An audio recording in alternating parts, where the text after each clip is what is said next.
Dida notza na na na na na na na Dida notza na na na na na Dida notza na na na na na na Dida notza na na na na na.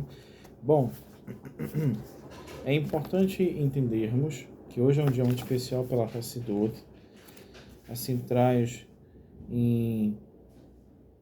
nas leis e costumes Halachot ve'Minhagim Chabad. Nós temos exatamente para o dia Rei de Tevet, de acordo com o ano na prática do Rabino Avi Ashkenazi.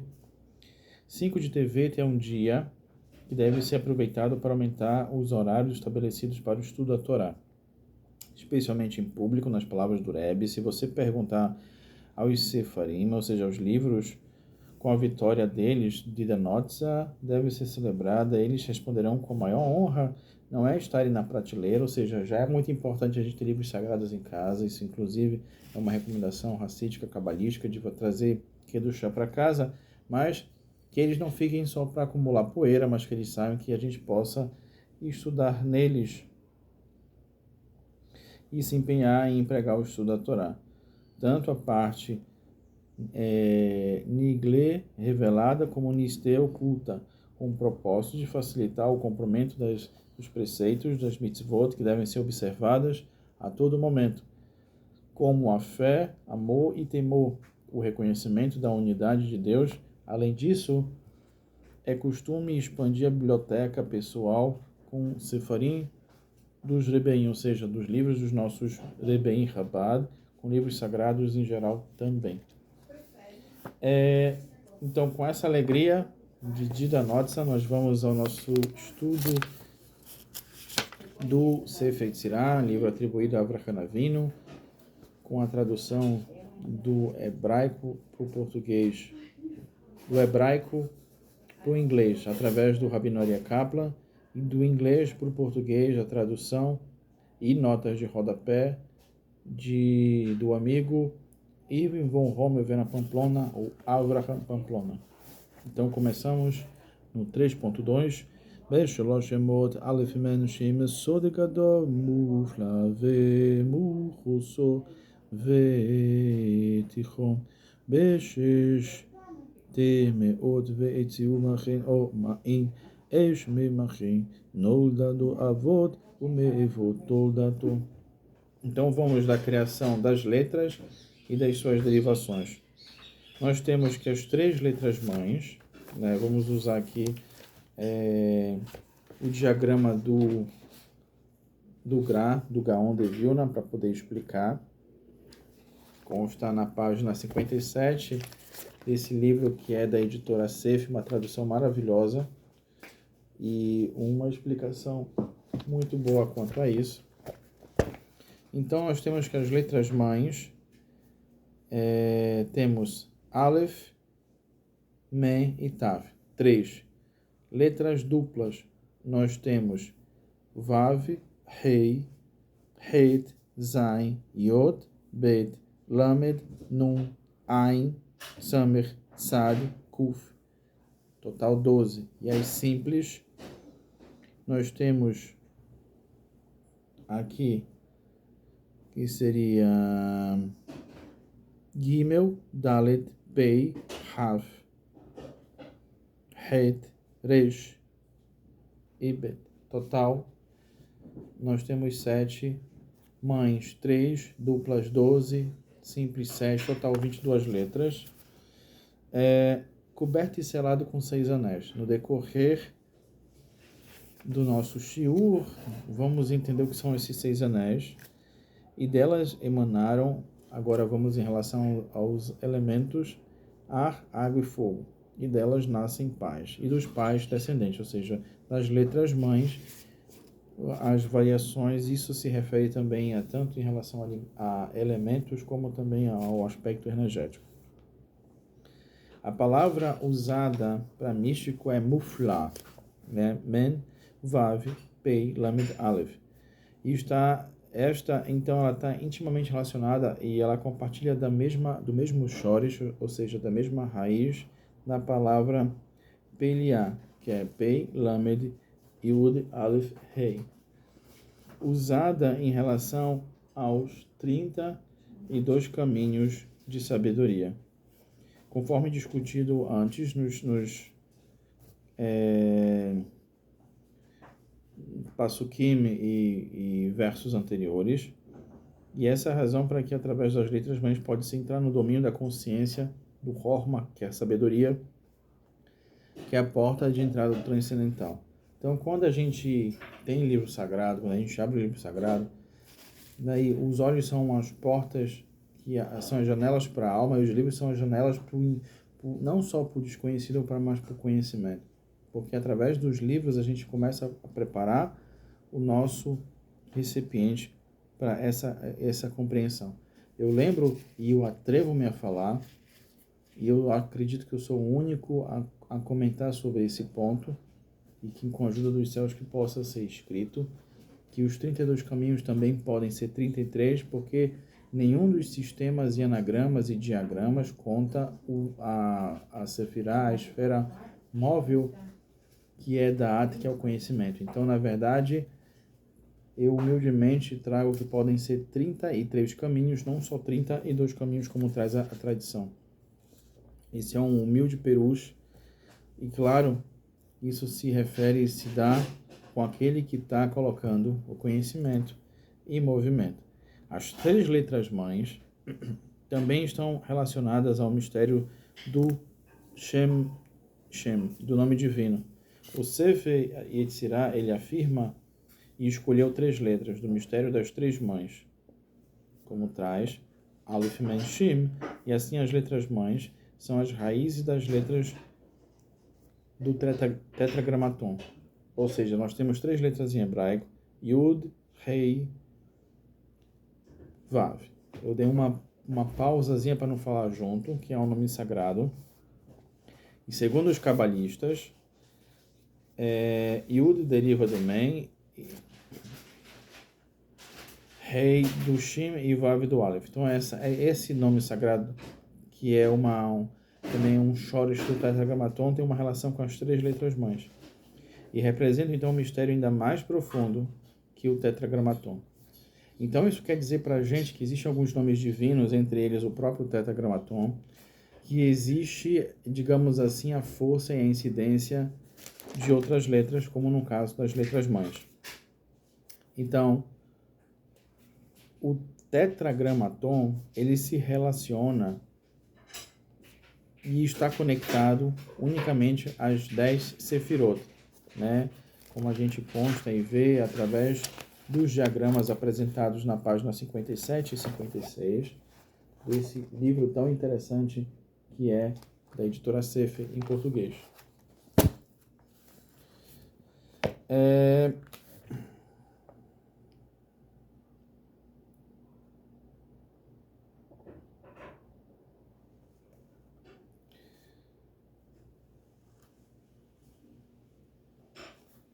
Quando as Sefirot ou Nekudot, que são pontos, ou forças, esferas, elas não se relacionam, isso no universo, na linguagem cabalística, é conhecida como Tohu, como caos.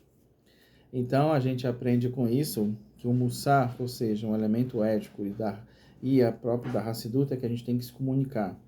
O cabalista, ele se comunica, porque aquele que não se comunica, há a tendência a ter um caos. Isso em relação a tudo na vida, em relação àquilo que você deseja, qual é a sua verdadeira vontade, o que você realmente deseja da vida, aquilo que você quer conseguir. Kadosh Baruch Hu te dá uma chave para que você aperte o botão da alegria, e esse botão da alegria é um dos seus segredos, e para que ele funcione, ele vem através do processo da comunicação. Então, os recipientes, ou seja, os kelim, os vasos, que eram os prontos sefirot, nem podiam interagir, nem se doar entre si. E não se pode anular esse propósito. Então, para que existam até Shevirat Kelim, a quebra dos vasos, ou seja, o processo de mudança, o processo de techuvá, o processo de aperfeiçoamento, se dá através da importância da comunicação. E de que forma a gente está nos comunicando com o próximo? A gente está falando aquilo que a gente deseja, claro, Eu não vou chegar de uma forma dura, eu tenho que saber de como falar com as pessoas de uma forma leve, mas a gente tem que se expressar.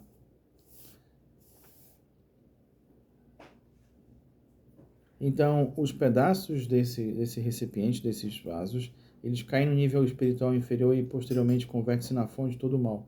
Por isso quer dizer que o caos é a raiz do mal. Então, uma forma de evitar as mazelas, os problemas, sejam sociais, psicológicos e até espirituais, é também através do processo da comunicação. O ato de se isolar, quando a gente se isola, a gente tem que entender que mesmo que a pessoa more numa fazenda, numa caverna, ele tem que manter contato, não somente com o mundo espiritual, mas também com o mundo social. Então, vemos aqui uma outra linguagem cabalística, que é a personificações dos Partsufim, que cada Partsuf consta de 613 partes, que corresponde às 613 partes do corpo, com os 613 mandamentos da Torá. Então, temos a linguagem cabalística, que as sefirot, as esferas de energia, elas dão e recebem. Nós temos que existem partes disso. Existem preceitos e mandamentos que se recomenda seguir, além dos preceitos éticos, os preceitos ligados com a lei, para que isso mantenha-se um determinado equilíbrio, cada um dentro da sua tomada espiritual, ou seja, da sua conectividade, aqueles que vêm e através do processo das 613 mandamentos, ou os 7 mandamentos. Mas é importante entender e conectar esse também ao princípio legal, e que é a estrutura. Se a pessoa quer que a sua força espiritual, o seu querer se desenvolva, ele tem que entender o parâmetro físico que reflete no espiritual e o espiritual reflete no físico. Quando se começa a fazer esse tikkun, esse reparo, né, existe uma caminhada muito forte. E aí é quando as letras mães, dentro de nós, e em extensão conosco, com outro ser humano, ou com o ambiente, passam também a fazer esse processo de tikkun. É como colocar as 3 letras mães que estão vinculadas e conectadas com a árvore da vida em movimento e conectadas com esse nome sagrado, que é um nome que conecta, que traz a força da conexão, da conectividade, da criatividade, e também ele evita com isso todo e qualquer tipo de caos. Um exemplo, quando uma pessoa entra nos mistérios sagrados, ele deve reproduzir a sequência de criação. Primeiro entrar no universo do caos, nele sua mente se enche de imagens confusas e passageiras. Isso quando a gente está, por exemplo, fazendo uma tefilá, uma oração, você está fazendo a oração, sua mente se enche de, digamos assim, de uma capacidade de informações desnecessárias naquele momento. Pode também acontecer isso no momento que você está trabalhando ou numa caminhada, e você vai ver que não é você que produz esses pensamentos, mas eles chegam até você. Então, isso é como colocar e ser um co-criador. Você entender que você não está passivo perante esses pensamentos. Então, nós devemos entrar num processo de retificação através da nossa consciência. Então, isso inclusive é um dos segredos do famoso golem mental. Existe um termo grego que se chama egrégora, que é uma reunião de pensamentos afins, energias, que isso também pode ser e deve ser criado através do nosso pensamento. Isso é muito simples, eu não sei se vocês acompanharam, existe um filme que é baseado na literatura e nas pesquisas de um cientista japonês, que há nesse filme, que é um documentário, Quem Somos Nós, que ele faz uma pesquisa e um experimento com a água, que ele coloca locais harmônicos, coloca um frasco de água, depois ele vai olhar no microscópio através do verbo, que é essa força e movimento, modifica a molécula da água. Os nossos pensamentos modificam também e várias estruturas eles também criam. Então, como consta e traz no Tânia, logo nos capítulos iniciais, sobre, como consta no capítulo 4, sobre as 3 vestimentas da alma, que é fala, pensamento e ação. Nós podemos criar, isso realmente são processos de criação. Aquilo tende a se materializar quando a gente entende de como faz e participa desse processo. Isso, inclusive, é discutido pelos sábios. Isso é um segredo e se refere aos 32 caminhos usando Yud-Kei e Vav-Kei. É quando a gente passa a ser co-criador em relação que vai de um poema a uma estrutura de um aplicativo, por exemplo, quando a gente consegue colocar uma ideia e materializar. Agora tem uma coisa muito interessante. As três letras mães, eu vou olhar dentro do livro agora, na página 165, último parágrafo. As 3 letras mães também constituem a palavra hebraica para emes. O que significa emes? Ontem à noite. Assim aparece no verso, dormi ontem à noite com meu pai, como consta em Sefer Bereshit, que eles traduzem como Gênesis, mas deveria ser traduzido como no princípio. A palavra emes também denota uma profunda e impenetrável escuridão, como no verso. Trevas, emes, ermo e desolação. Essa é a negra penumbra que existe antes da criação do universo e do caos. E ontem à noite, antes da Sefirá existir. Interessante. Há evidência que a palavra emes foi usada também como um nome místico de Hashem. Assim, Laban diz a Yaakov: Hashem, o Deus dos teus pais, ontem à noite, emes disse-me.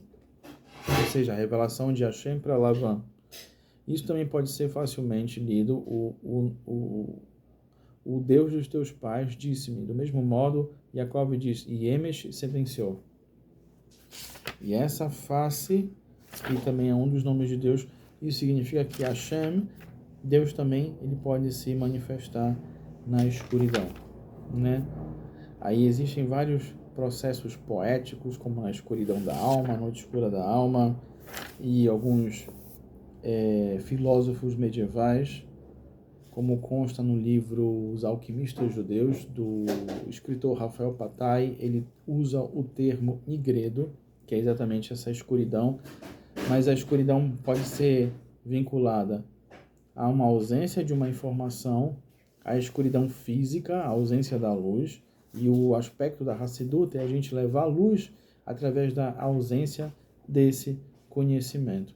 Então, uma forma de vencer a escuridão, inclusive, essa é toda a essência do Hag de Hanukkah, ou seja, da festa de Hanukkah, é exatamente levar a luz, e o princípio ativo que a gente usa é através de acendendo as velas. Acender as velas é receber esse conhecimento e aplicar isso como um todo. E de acordo com algumas autoridades cabalísticas, as letras Aleph, Mem, Shin também ocultam um mistério mais profundo de Aleph, Vav e Yod, que é um outro nome sagrado. Um outro elemento dos mistérios dessa letra é o fato de representarem a reconciliação dos opostos. Do ponto de vista lógico, não há modo pelo qual os opostos possam ser reconciliados. Essas letras, portanto, representam um mistério que não pode ser compreendido pela lógica. E o mundo tende a chamar dos opostos se atraem. A grande questão é que não existe uma lógica aparente daquilo que a gente deve ou realiza ou deve fazer. Um comentarista, ele estabelece que as letras Aleph, Mem, Shin também contêm um mistério através do qual alguém pode caminhar sobre o fogo. Vocês já viram isso? Existem os aborígenes, algumas pessoas conseguem caminhar sobre o fogo, os indígenas na Amazônia, africanos, eles passam pelo fogo e algumas, claro, que eles têm ou então em transe ou tem um desenvolvimento mental para isso e não acontece nada com eles, claro, não faça isso, eu não recomendo, isso é perigoso. E a razão para que isso possa, através dessas letras, usar o poder de reconciliar os opostos. Quando as pessoas conseguem modificar esse processo dessa estrutura. No Talmud, a gente encontra isso através do Rab Zeira, né? É bem possível que o Rabi Zera fizesse uso dessa técnica para impedir que seus pés queimassem no fogo, como foi narrado no Talmud. E como também consta nos Maser Tov que um sábio entrou no forno e não aconteceu nada, ou como Avraham Avinu, que foi jogado na fornalha e não aconteceu nada, que a gente nunca passe por esse teste, mas existem formas de lidar com características pessoais ou mentais. Eu vou deixar para finalizar no próximo shiur, e essa é a primeira parte do 3.2.